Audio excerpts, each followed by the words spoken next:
שלום, אני מראה לכם תיקון קטן באוטו, זאת אומרת ששופים בטמבון, דברים כאלו שאתם יכולים לעשות זה באמצעים בבית, כאשר אתם יכולים לקבל את הצבע לפי סוג הרכב. אם במקרה זה מזדה, יש לכם פה את סוג הרכב, כאשר יש לכם למעלה במכסה את דוגמת הגוון, אתם מקבלים את הצבע בצורה הזו במכסה. יש פה ראש מיוחד, תכף נראה לכם את הפעולה, איך זה פועל. דבר ראשון, אנחנו מנקים את האוטו, ולאחר מכן מדביקים את כל הסביבה שלא רוצים שיתחלפו. אנחנו מתקנים פה, מכסים כרגע את הפנס ואת כל החלקים שלא רוצים שיתחלפו.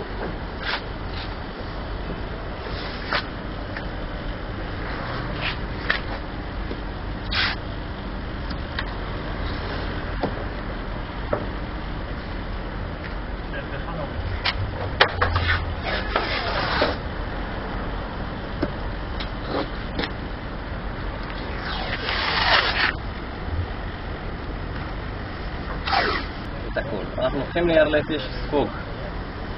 אנחנו מתחילים מנייר 320. זה נייר לטש עדין. אנחנו קודם כל מורידים כל שאריות הצבע שמתקלף. אם הוא מתקלף, אנחנו שפשפים כל השכבה הלבנה, הכתם הלבן שאתם רואים, אנחנו נשים אותו מעט. כל זה כדי שהצבע יתקלף טוב.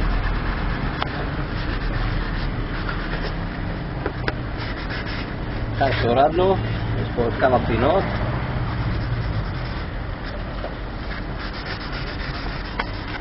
אוקיי, אנחנו מנקים את הכל.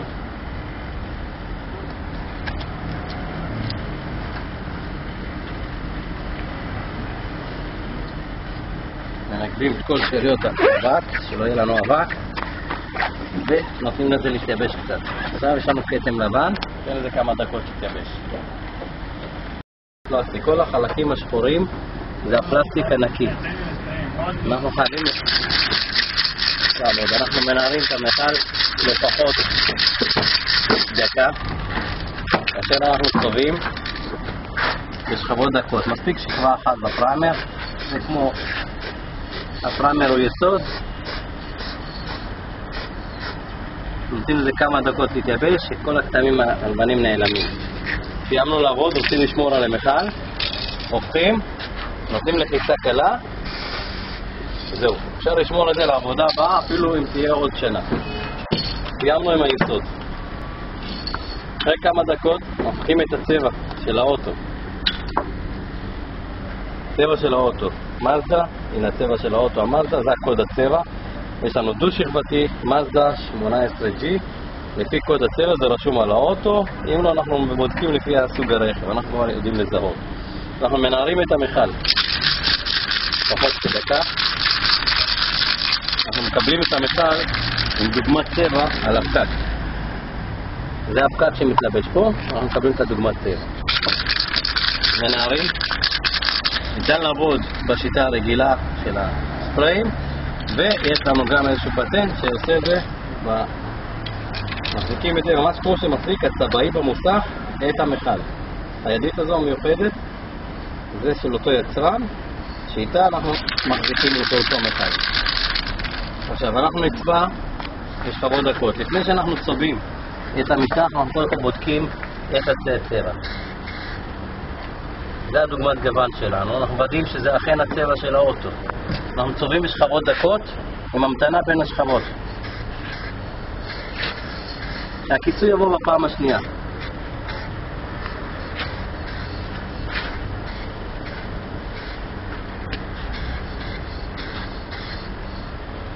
אנחנו נחכה כמה דקות, ניתן לזה להתייבש. השיטה היא לבנות שכבות על שכבות. לא צובעים בפעם אחת, אנחנו כל הזמן צריכים לתת שכבה ולתת לה להמתין. היום במקרה זה יום חם במיוחד, מחכים 5 דקות. ביום קר מחכים גם 15 דקות. אז זו שכבה ראשונה, אנחנו עכשיו מחכים 5 דקות. הגענו לשלב השני של שכבה נוספת. שוב פעם אנחנו צובעים בשכבות דקות, אחרי שהמתנו לפחות 10 דקות.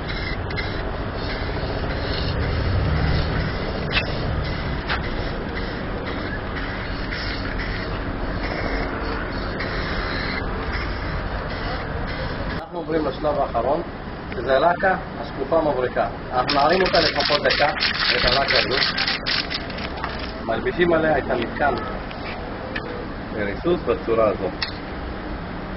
הלקה עכשיו מוכנה לעבודה. ואז אני מתחיל לצבוע. אני מתחיל לצבוע מבפנים והחוצה. קודם כל שכבה ראשונה.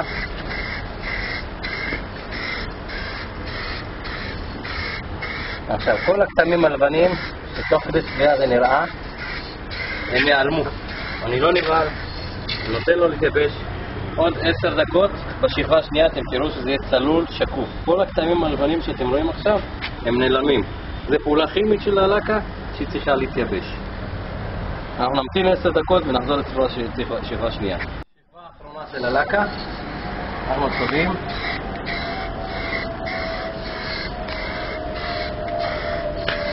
אנחנו עם הלקה מתפשטים טיפה יותר מאשר עם הצבע.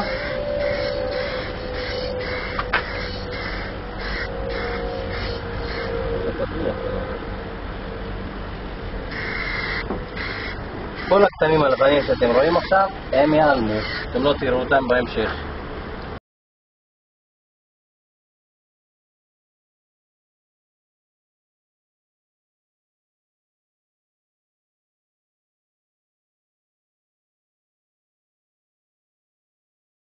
עברו 10 דקות, הסרת הניירות דבק בעדינות. אנחנו מרימים כלפי מעלה, מרחיקים על גוף הנצבע, שלא ייגע פה. כי אז הוא עלול לקלף לנו את הצבע שצבענו.